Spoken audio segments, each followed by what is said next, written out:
Hello, hello, hello. We are live on Lisa Moss Medicare. Welcome to the channel, both on Facebook and on YouTube. I do have to tell you that I am a licensed agent. I am not commissioned by the US government or by Medicare. I'm what's called a broker. So I work with all the different companies in my region. Think of it as if you're going to go buy a house, you go to either one bank and they have a certain amount of loans that they can offer you, or you can go to a broker that works with all the different banks.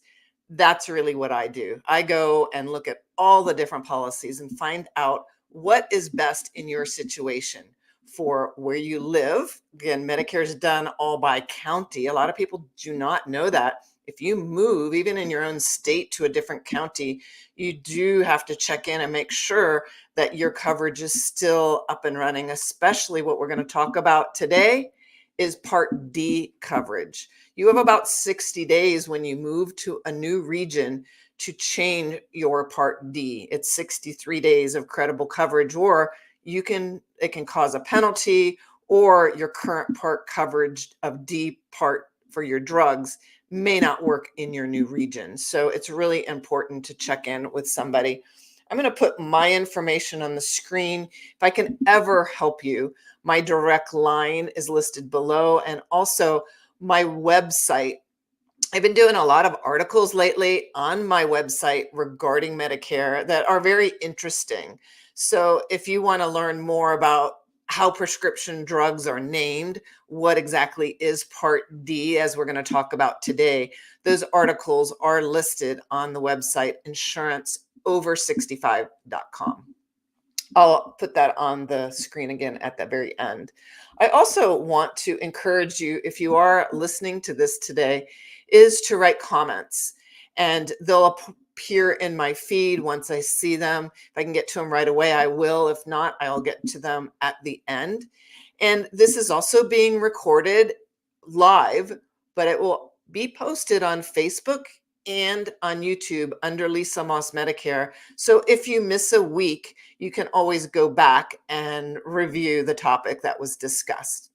All right, so let's jump in. Part D. What exactly is Part D? Well, let's go over all the different parts first. There's A, B, C, and D. Part A is your hospitalization. All those years you've worked, 10 years or more, or 40 quarters, you are qualified to have Part A. And you usually get Part A when you turn 65, or if you leave your work insurance, you can get it at that point. I always encourage people to get Part A when they turn 65. There is generally no cost to sign up for Part A and no monthly cost. There can be a deductible. It depends on your plan. Part B are your doctors and all kinds of inpatient, outpatient information, and it covers different things in Part B. We're going to go over, not next week. I'm going to be off next week. It's my birthday, yay. The following week, we're going to go over exactly what Part A and Part B covers. Today, I just want you to know Part A is your hospitalization. Part B is your drug coverage and your doctor coverage rather. There is a charge for that. This year it's $174.70 in 2024. It does generally go up a little bit every year. And if you make more than over 100, 150,000, depending on what you make, you could also pay more for your Part B. So if you are retiring, it's really important to check in with me and your financial person. We usually work together. I work with a lot of finance people to help you as you retire to know what your cost will be. Then we're going to skip C. We're going to go to D real quick. D are your drug coverage. Those are standalone drug coverage policies. They're offered by private insurance companies, but approved by Medicare. Part C is Medicare Advantage. I wish they had named it something else, but they didn't. Part C kind of combines everything together. Your Part B, A, B, your 20% that B doesn't cover, because remember, B only covers 80%, and your Part D, generally your drug coverage. So Part C is Medicare Advantage. We're not going to talk so much about that today. I just want you to know your Part D, your drugs, they are included in your Medicare Advantage plan or a standalone drug plan.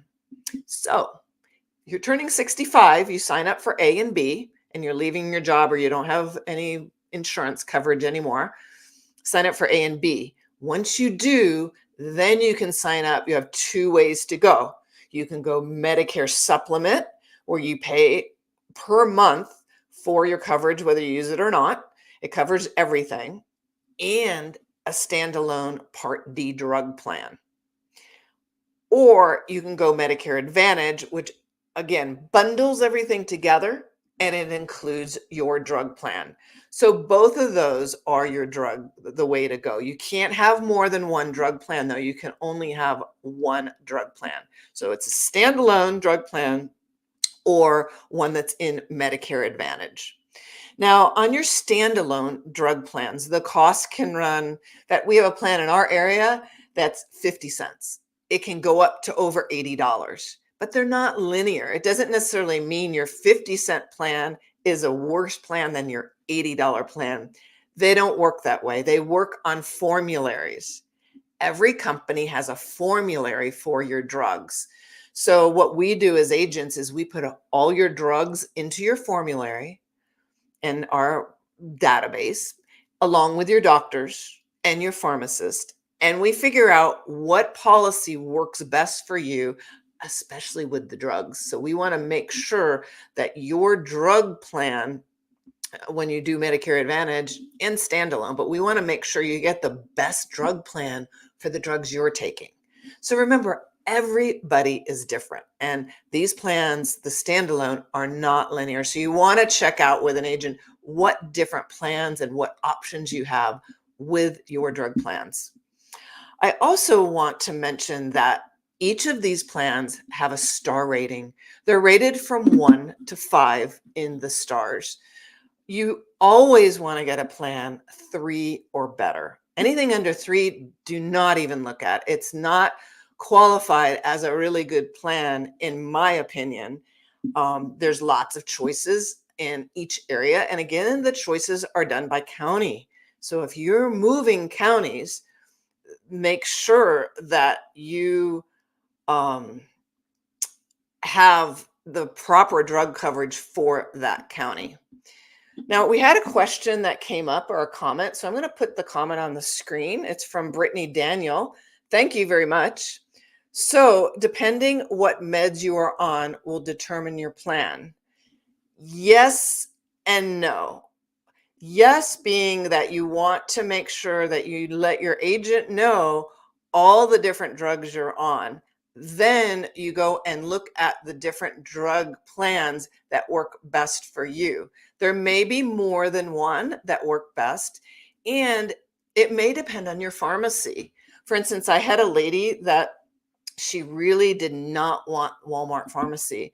So the best drug plan for her was one that was an RX plan that their main pharmacy was Walmart, and she hated Walmart. So we put her on a drug plan that cost a little bit more. However, it wasn't the best plan for her, but it was for her because she did not want to go to Walmart. So thank you very much. Okay, one more that came in from Kelly Eastlick. Thank you, Kelly, for being here today and for your question. So is this program to help pick, is it written by the drug companies or is it a third party? All of these plans are private insurance companies that are approved by Medicare.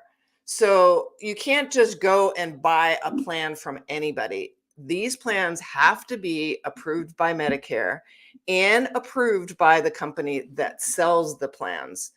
So yes, you can pick the company. However, if you're going to pick a Medicare Advantage plan, say you're on a Humana or an Aetna or United Healthcare, they're going to have their own drug plan within that Medicare Advantage plan.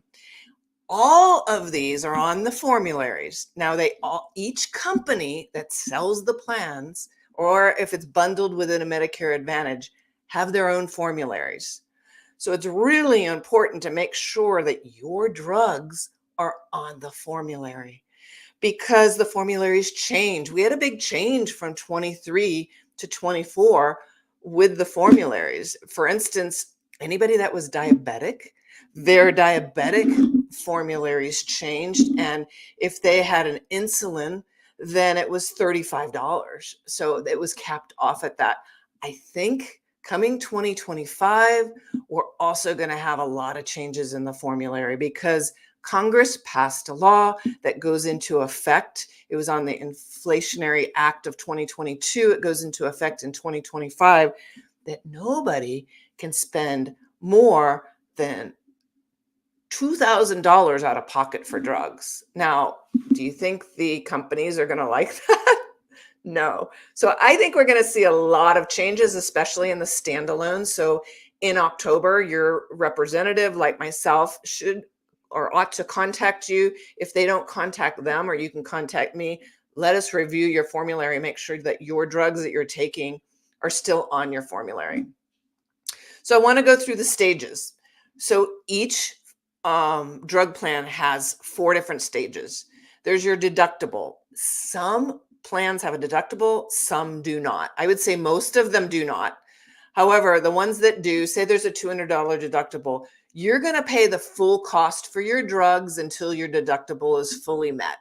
So say your drugs are really inexpensive, you pay $10 or $15, then until those are met, you're going to pay the full cost. Then you go into what's called the initial stage, and you're going to pay co-pays or co-premiums for those. And it may be that $15 drug is a stage 1 and it costs you nothing.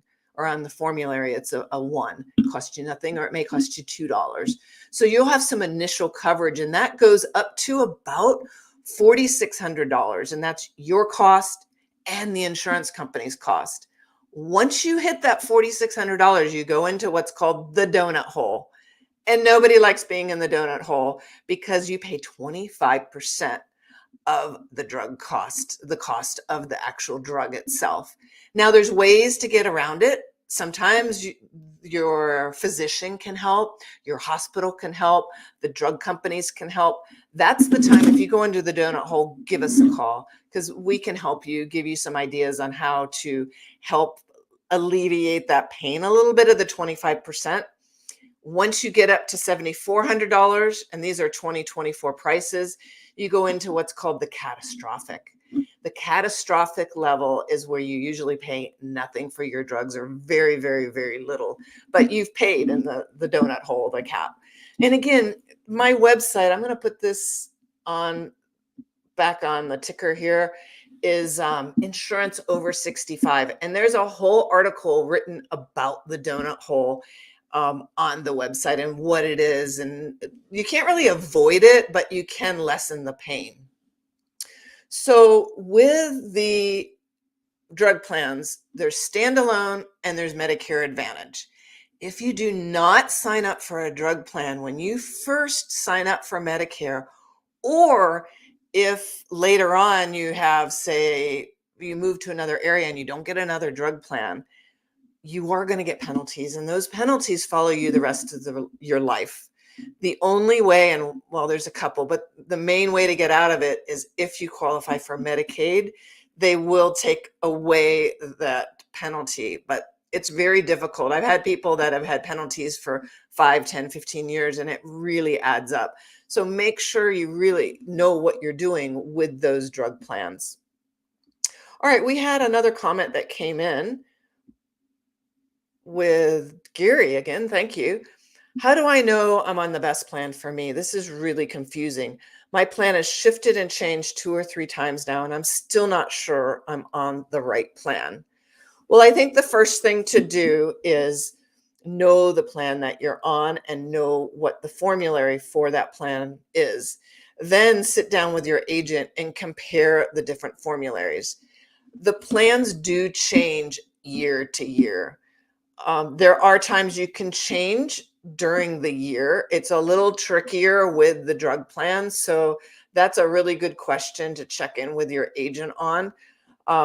Anybody that has a 5-star in their area, they can change to that plan no matter what during the year. That's kind of a kept secret. So if you are feeling you're paying too much, definitely check in with your agent.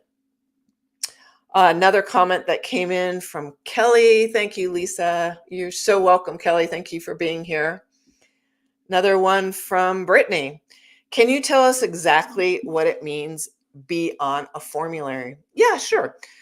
So a formulary is a big book basically that each company has that puts all the drugs that they represent on a plan. They either have that drug on their formulary, and now this is each company. Let's just pick a company, say Aetna. Aetna has their own formulary, and you put in, say, metformin. It's either going to be on their formulary, so they will pay for it, or it won't be on their formulary.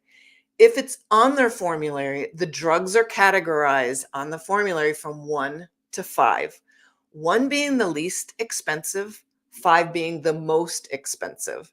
You can actually go to Medicare.gov, list all your drugs with a particular company, and they'll give you the drug cost. You can also call me or call somebody like me that's an agent that can look up with each company, is your drug on the formulary of that company? Is it not? So it's the formularies are what the companies actually will pay for and what they won't pay for. And then they categorize them 1 through 5. All right, the next question, Kelly. What if I move out of the country for a few months? Well, that's really tricky. Most policies do not cover, especially the Part D, they won't cover them in other countries. There are options that you can do. I would suggest to check in with me on another level of what country you're going to, how long you're going to be out of the country. There are times, especially with the mail in for your drugs, because you can go get your drugs at a standard pharmacy. You can go to a preferred pharmacy. A lot of the companies will have preferences where the drugs will be less costly, and they call them preferred pharmacies. And then they have a mail order. Most all companies have mail order pharmacies. And what that means is the mail order is they'll mail you 90 to 100 days. So if you're only going for 90 days, there's a lot of times you can get your drugs ahead of time and bring them with you. That's a little bit tricky, and it depends where you're going, how long you're going. There's a lot of depends on that. So I would check in, give me a call, and we'll look at that when you get a little closer to leaving. Okay, that is all that I have for you today. If you want to review any of this, again, it's going to be on insuranceover65.com under the articles. Also, you can reach out to me by phone or email through the website. And I just want to remind you, I'm not going to be here next week, but I will be here the following week, and we'll go over what exactly Part A covers and what Part B covers. So thank you so much again for your questions, your comments, your time, and for being here, and have a beautiful weekend.